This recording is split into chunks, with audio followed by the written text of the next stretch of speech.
a guy. It's a local guy. I can't remember his name. He ended up Valley. He saw what he thought he saw was a cave.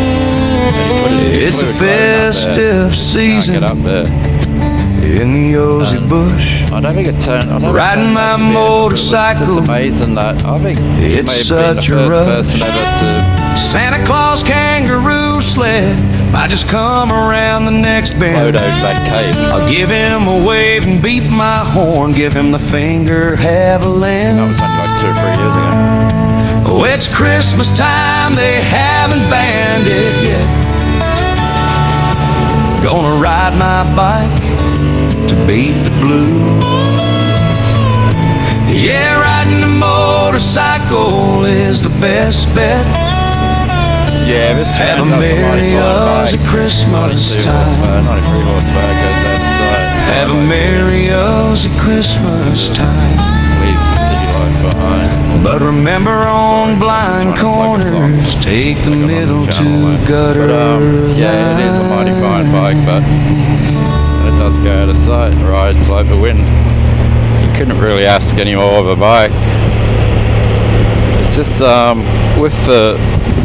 we need to know when we're loading a bike up, and I'm not saying I'm an expert because I'm actually learning this, so I'm making these videos about loading the bike up. I always was just running my 50 litre top box, and when I was younger I used to have just a little tail bag or a backpack. So but once I bought the bike with a 50 litre top box, my 23 model I'm talking about, had 3,500 Ks on it. And I just fell in love with being able to just, the idea of having everything with you and in the top box, pulling the lid up, being a little shelf, you know, when you got the lid up to change your action camera batteries, have your drinks in there, you know, just look at your phone in the shade because the lid's shading you. It's just great. And now, but then I thought, well, I can't overload the top box because I've realised these tyres, these 21-inch front tyres, are going out of balance.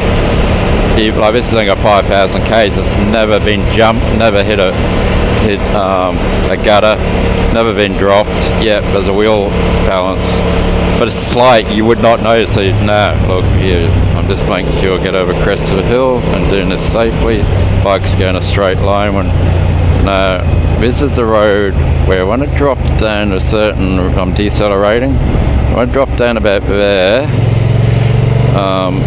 it was shaking. No, it's not, but I want to try different road surfaces.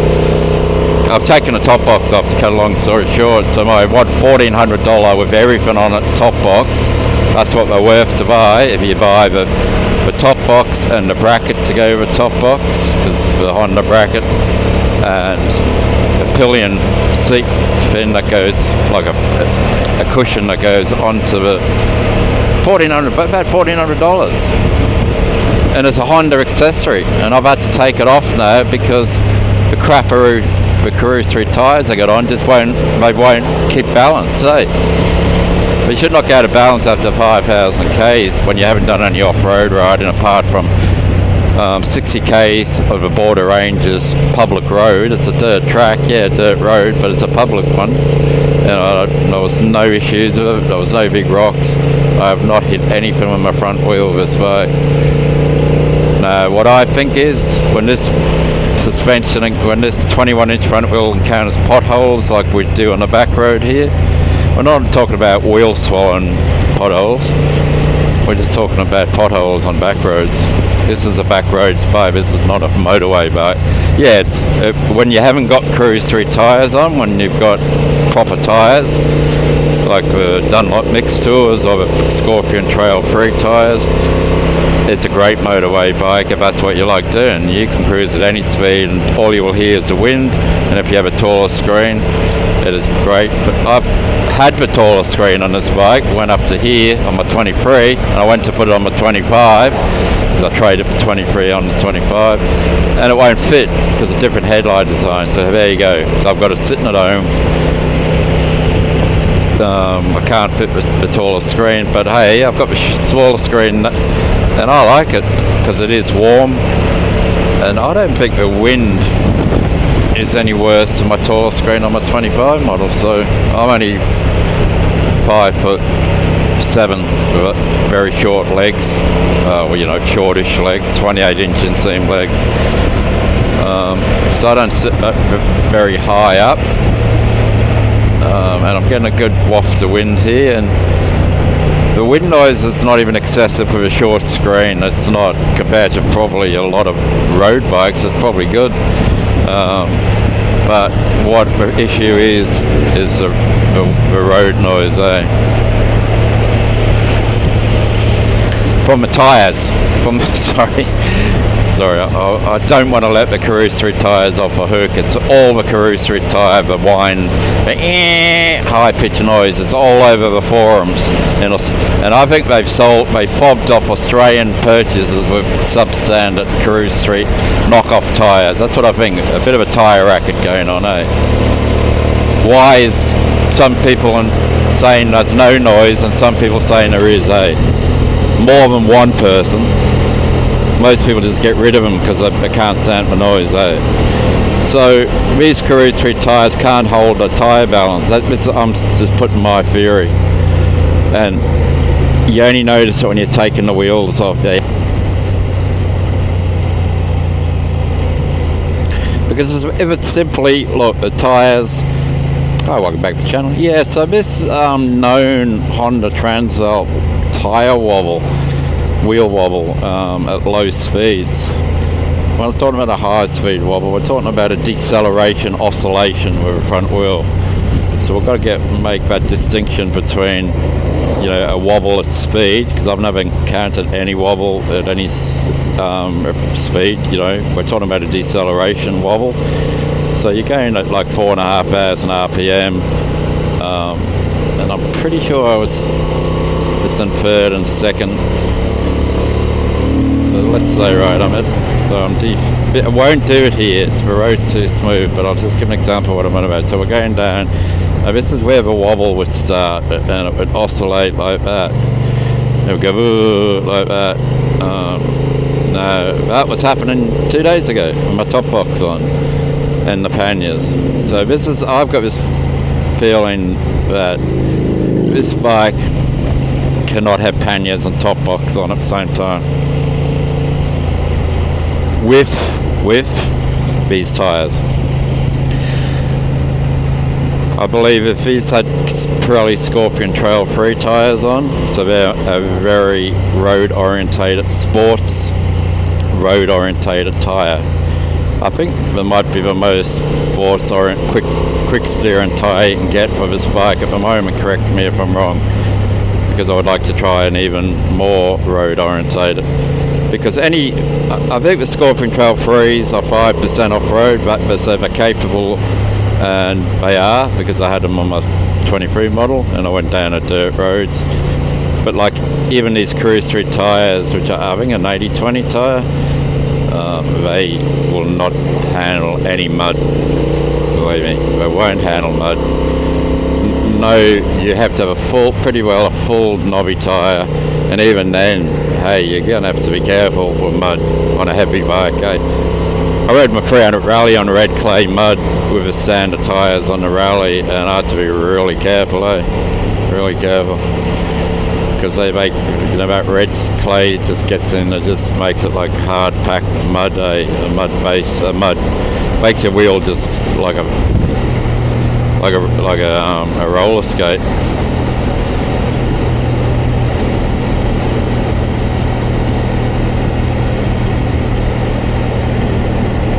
Yeah, there's been a lot of police in this valley, Numbaba Valley, the last few weeks.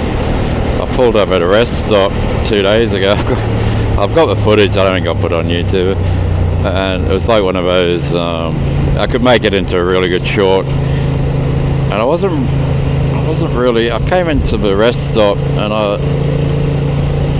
I sort of registered, the cop, but then when I did a U-turn and faced them, parked my bike, waddled back in, and there's these two, and I've had their iPads out, and it wasn't about me, but they just stared at me, yeah. And I'm like, ooh, what do I do? Do I ride out of here? Or no, I wanted to go to the toilet. It was a rest stop with a toilet. It was just so funny. It's like you could put a good short on, put some music on, and it always, what's that song? It feels like somebody's watching me, something like that.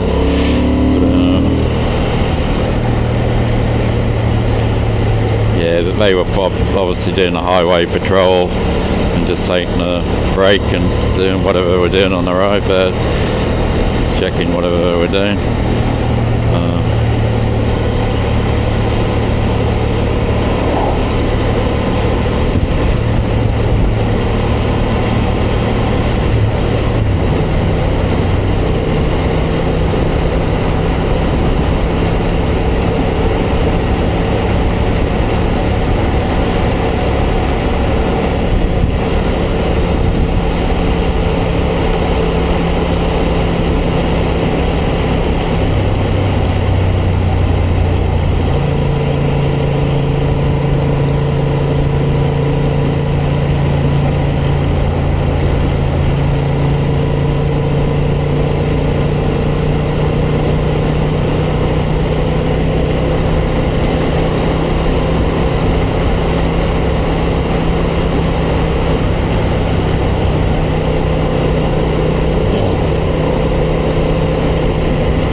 Shit, it's 9:42.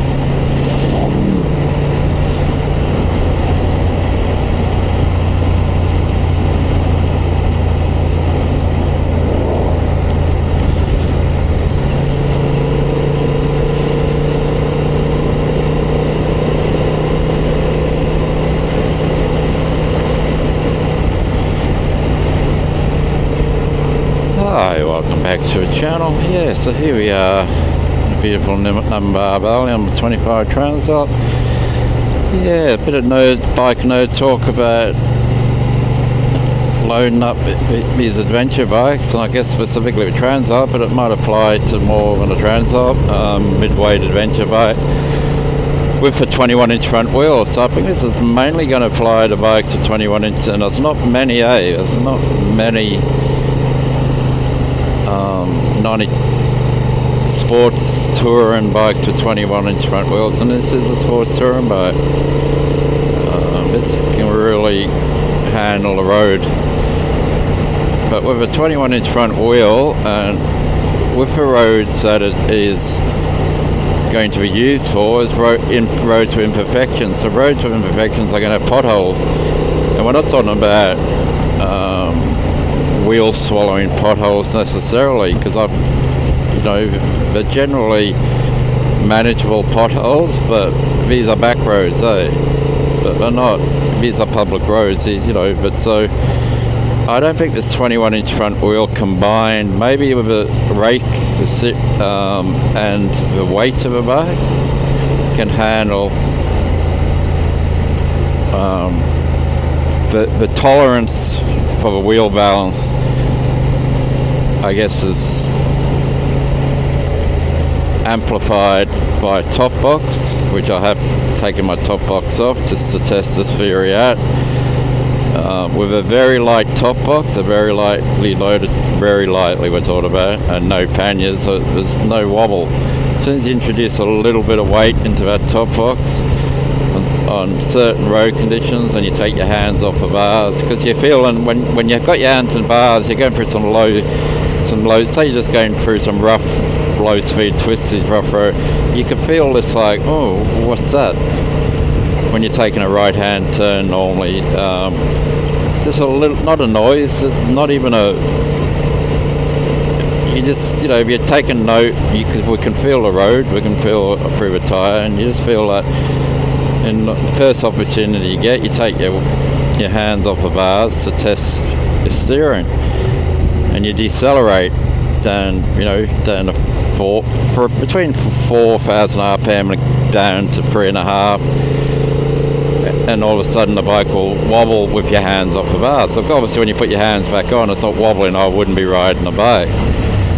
So is there an issue? Is there an inherent issue with this Transalp? Because I had a 23 Transalp and did the same thing. It was only after I got my tyres changed. So that's the theory I've got. These tyres are susceptible to going out of balance. Not a balance where, you know, but you did, but with hands off the bars.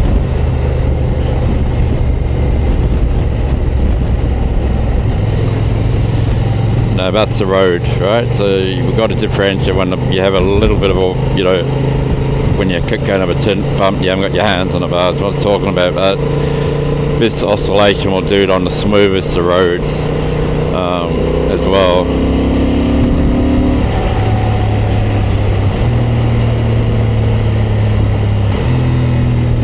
Alright, so hands off the bars. Alright, so it's behaving itself a lot better with this top box. But the top box was completely empty yesterday.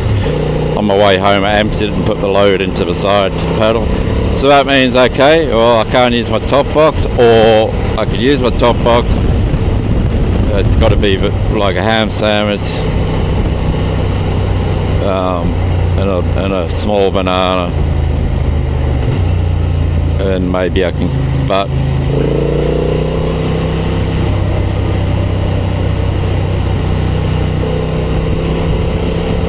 was that a Himalayan or KLR? I think it was a Himalayan.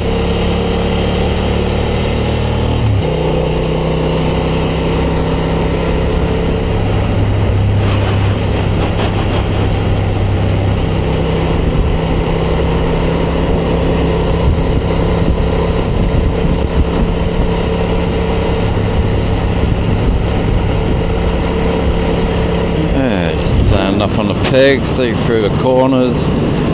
Yeah, anytime you're feeling stiff on a bike, I've got a backpack on. I don't really like them, but now I've got a top box, they're handy to, so it's all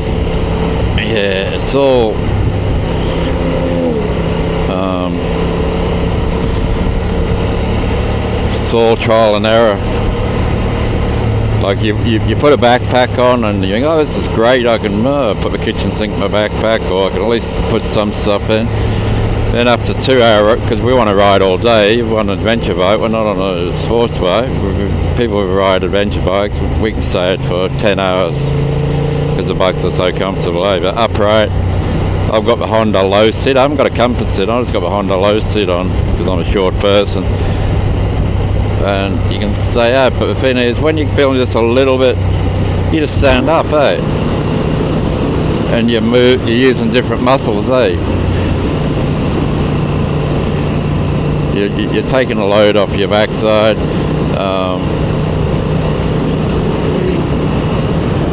But that backpack, you soon get tired. Yeah, after 2 hours, because the helmets are heavy.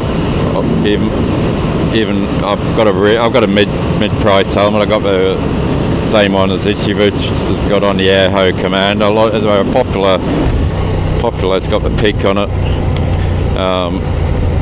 and they've got provision of speakers in. I've got speakers. I never use the JBL speakers. I just use my AirPods through my phone. But once you've got a bit of weight with Action Pro camera and a mount and your microphone, it's pushing you down a bit. So what happens? You get the sports bike neck crick.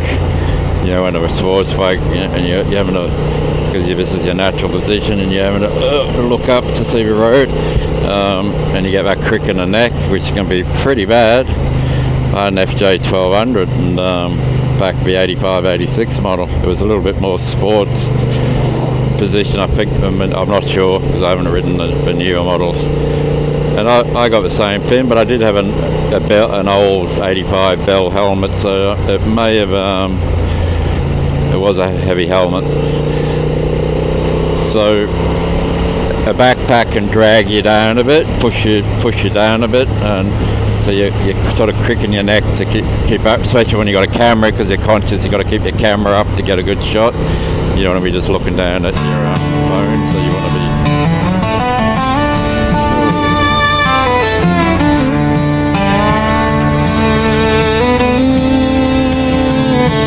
It's a festive season in the Ozzy bush, Anyway, riding my motorcycle. A couple of shorts up there. It's such a rush. Santa Claus kangaroo sled might just come around the next bend. I'll give him a wave and beat my horn, give him the finger, have a land. Oh, it's Christmas time, they haven't banned it yet.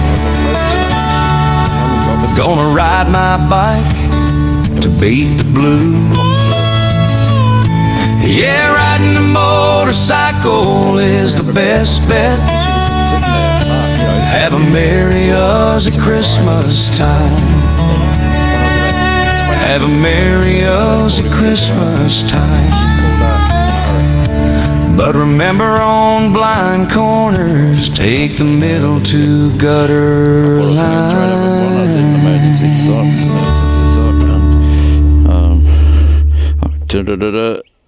thought I was going to go over bonnet. I was racing to go over bonnet, and she stopped at the last second, and it swerved around the front of my car.